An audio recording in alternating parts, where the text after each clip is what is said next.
Well, hello there. How is everyone? I hope you're all well on this stupendous Saturday. That's it. It's Saturday. It's a weekend.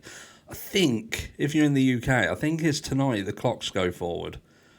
I think in a spring forward, fall back. So going forward tonight or the early hours of Sunday morning. I'm pretty sure that's right.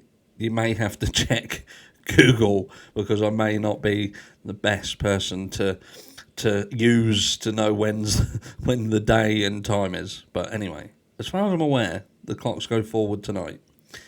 So, this is video 2 of 2. We did the live earlier, thank you for those that joined, but I know not everyone wants to join, so I thought I'd do just a quick standalone video just covering the 2 most important points of the day, if you like, of the day.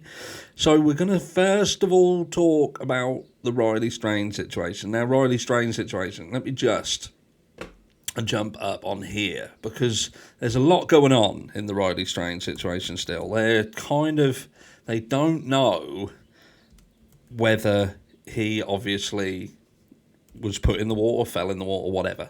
So at the moment we're going through this period of speculation, if you like. So we've still got the Royy Strain family casting doubts on the autopsy findings. So if I flick onto this for you, look.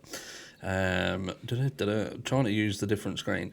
So the family of Missouri student found dead in Nashville River have cast doubts on his autopsy, which found no signs of foul play in his death. Royy Strain, 22, vanished without a trace one night in early March after he was kicked out of a bar in downtown Nashville.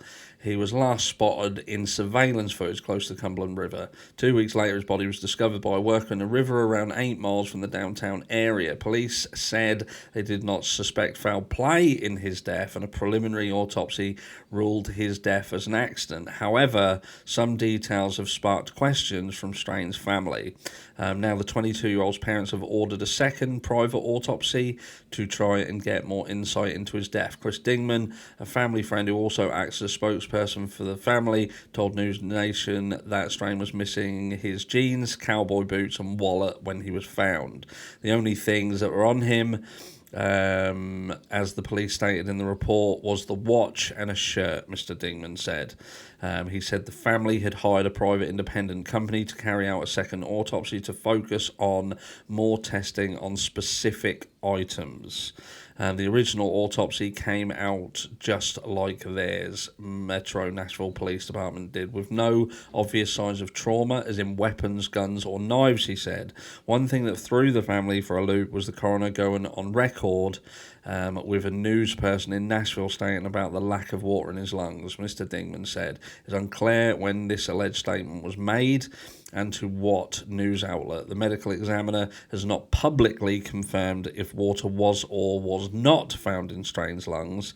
I'm not a crime drama person by no means, but usually water in the lungs means that you know they were alive when they went into the water, Mr. Dingman told News Nation, saying that this has raised more questions. Now, we did touch on this yesterday and spoke about this, but this is what's going on in this case. We're going through this period of uncertainty, and talking about uncertainty, we now talk about Sebastian Rogers. Now, the big thing in the Sebastian Rogers situation at the moment is that the Cajun Navy has called off their search after apparently receiving death threats, both online and in person. A non-profit organisation helping in the search for Sebastian Rogers in Tennessee called off its search on Friday over safety concerns. Members of the United Cajun Navy reportedly received death threats online and in person, with the group announcing it was regrouping. Meanwhile, the 15-year-old's parents met with law enforcement on Thursday as the search for him nears 5 weeks. 15-year-old's father said he could not discuss with reporters what the meeting was about, but insisted that he still has hopes that his son is out there somewhere. I don't know if he's been abducted or he's just over at a friend's house, but I'll know when I find him exactly what's happened to him, Seth Rogers told Fox 17. Authorities revealed on Thursday that at least 10,000 miles have been logged on those searching for the autistic teenager, with an amber alert still in effect. He vanished overnight on 25th of February, with his mother Katie Proudfoot finding his bed empty the next morning. We've also got this report, which is one of the last ones, which is Sebastian Rogers' mum defends leaving town during search for missing autistic son. My husband has to go back to work and my son could be anywhere. Missing Tennessee teen Sebastian Rogers' mum has defended leaving town while the search for autistic son is ongoing, as he could be anywhere. Katie Proudfoot revealed she will be leaving Hendersonville to accompany her husband Chris as he goes back to work in Memphis. However, a frantic search is still ongoing for missing Sebastian, 15, who vanished from the couple's home a month ago. Proudfoot told broadcaster Nancy Grace admitted she is absolutely concerned about leaving, but that she does not know when she will return. My son could be anywhere and we're looking everywhere and anywhere, she said. So she's had to come out and defend that. Now, the one thing that I will say is, and the sad thing is, life does go on. And there isn't any respite, regardless of what your situation is. If there's bills to pay, if there's commitments that you have, sometimes you've got to, or you are placed in a position where you have no choice but to carry on with certain elements of your life. There's just no way of escaping that, or that could be catastrophic if you don't shut up. And that's just the way it is. Now, some people wouldn't be able to, some people, and that will be an argument, that if you're a parent and your child is missing, then how can you do these sort of things? So there's always going to be a bit of a room split there. But I think what's important at this stage is to consider this, is I see a lot of people pushing that, or they're trying to say because Sebastian is autistic that he has limitations of what he is able to do, his abilities. And what people have to understand is an autistic teenager can be highly, highly resourceful, and that is not an indication, because he's autistic, that this has gone down a more nefarious route. He could have run away. There could have been something going on at home and he just thought, I'm done, I'm leaving, I'm going away. So he could be with somebody. It could be with somebody that he knows.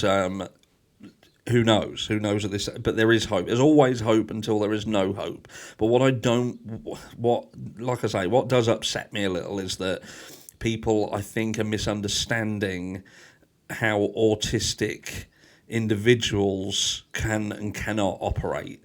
And like I say, they can be incredibly, incredibly capable individuals, and if they have their mindset on something, then they will do it, and they can do it, and most of the time a lot better than the non-autistic people, because they're so focused and so channeled on what their task at hand is. And if that task at hand is getting away from a situation that they are not happy with, and you'd be surprised of how resourceful they are in doing so.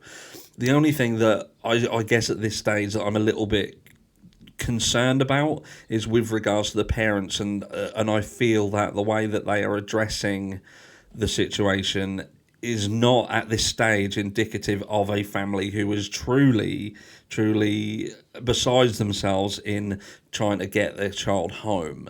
I would be expecting a lot more of them being in front of a camera and addressing Sebastian himself, saying, where are you? We hope you're okay, you're not in trouble. We just need to know that you're safe. We don't necessarily need to know where you are. Just let people know that you are okay through some means. But that's about it.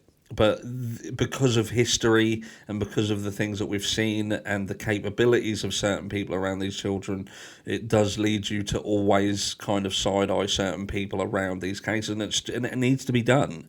We can't just put a bubble of protection around everyone and turn away and think, oh, no, we can't look in that direction. We have to look in that direction, and it has to be common knowledge that will be looked into with a fine-tooth comb. But apart from that, I'm out of here. I hope you all have a fantastic weekend. And remember, clocks forward tonight by an hour, I think. I'll catch you all later.